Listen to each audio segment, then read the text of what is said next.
Okay, ladies. So here's a little video about what supplies you need for drawing. Now, when I was a kid, I bought this pencil set. And I kid you not, that's still my pencil set because I really only used it when I was doing drawings that required a lot of shading and different types of pencil softnesses. You can see I use 2B a lot, and then 6B.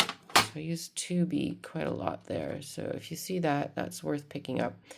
And I used 6B a lot. So when you really want some of those darker patches, you can see I wasn't a huge fan. So H is for hard and B is for bold.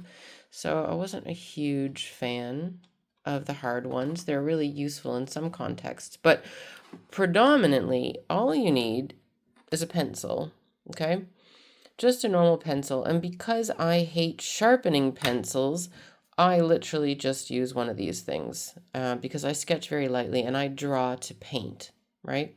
I'm not doing a lot of pencil drawings that will stay as pencil drawings, although I do them from time to time. And when I do them, I will use these. I've got a few sets of these now. Erasers. Okay, you absolutely need like a gum eraser like this. You don't need it in a case, but a big, fat, chunky, soft, nice, flexible eraser is an essential investment. I do have these at the studio. I've got good ones at the studio.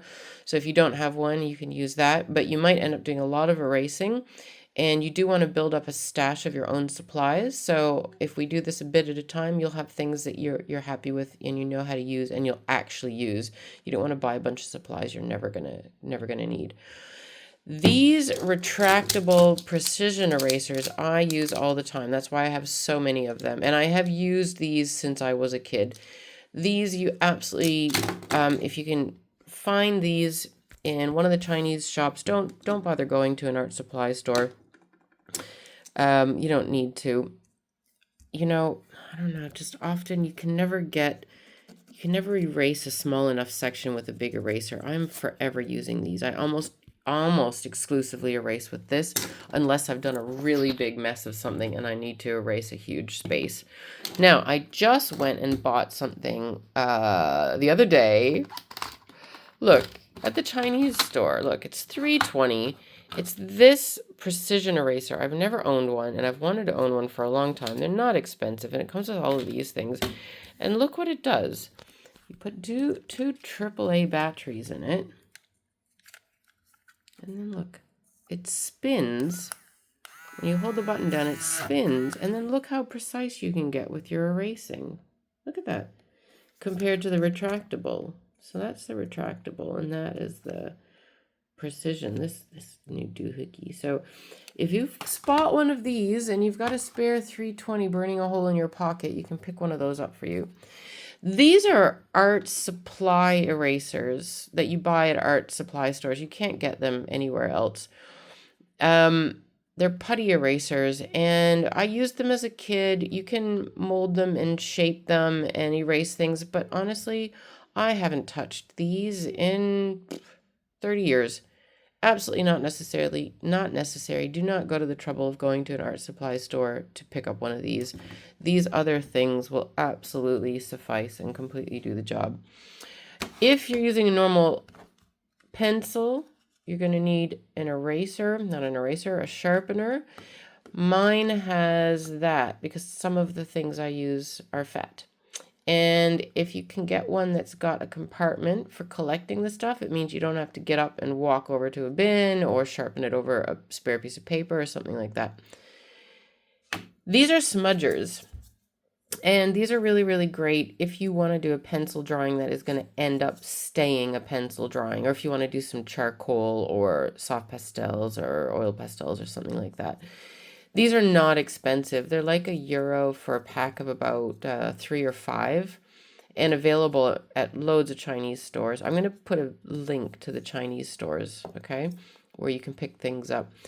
And that is worth getting if you like the look of pencil drawings and you think, oh, actually, I might want to experiment with that and keep some of my things as pencil drawings, then this is really, really, really useful. And finally, a sketch pad. There's no real right or wrong with sketch pads because what you're going to do is you're going to sketch, right? I would suggest, if you can, to get something that's A4, okay? Maybe even A3 if you like a larger format. This one's acid free, which means that I could do artwork on here and it will not fade or discolor over time, even with UV exposure, which is nice. So the paper won't yellow and the art on it won't damage. So if you can find that, great. This I bought at a shop called Action, which is amazing. There's only one shop in the Algarve and it's in Portimao. But don't go to the trouble of going there for a sketchbook. This is 130 grams, which means it's a thicker page than your printer paper. Printer paper is 75 to 80 grams. If all you've got is printer paper, that's completely fine for sketching, but not if you want to maintain it as a piece of artwork, as a pencil piece of artwork. The pages in this one are a little bit rough to the touch. Now that's brilliant when we get around to doing mixed media, okay? This will cope with chalk pastels, oil pastels, a little bit of acrylic paint, and even a little bit of watercolor. Very, very minor bits of watercolor. This is what you can pick up in most Chinese stores, okay? This one's 120 grams. You see it's a little bit thinner than the other one. It's white. It's not acid free. I wouldn't do a piece of artwork that I would ever sell. Like I would never do a commission on this piece of paper because it's not acid free. But this is nice to draw on. It's smooth. It's silky. You know, your hand doesn't have that sort of rough feeling as you go across it. But it's also not going to hold oil pastels or chalk pastels very well down the line. So you have to decide, what am I buying my sketch pad for? Do I want it to have multi-purposes? Do I want to be able to use this as well when we're doing chalk pastels and oil pastels, you know, more into the spring and the summer? Or am I just literally doing this to sketch some things out? You can see here, this one's 130 grams and it's acid-free paper. It's says A4, but you've got to be careful because sometimes the A4 takes it all the way over here, so you lose some with the perforation.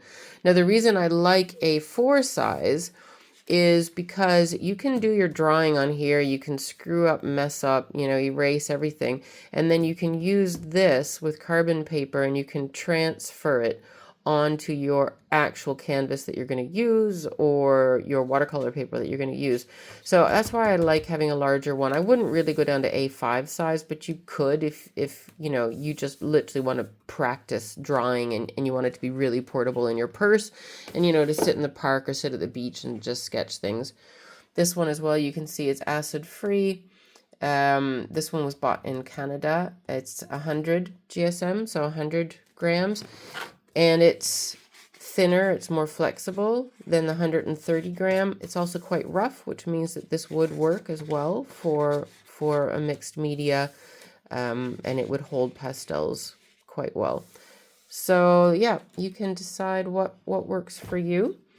And if you don't have any of this for October, it's totally fine. I have all of this stuff at the studio. I won't charge you to use any of it for October, and then it gives you time to sort yourselves out with what's going to be required for watercolors. And I won't do that just yet, but I'll do another explanatory video about watercolor stuff when we're getting closer to the time. Cool, I hope that helps.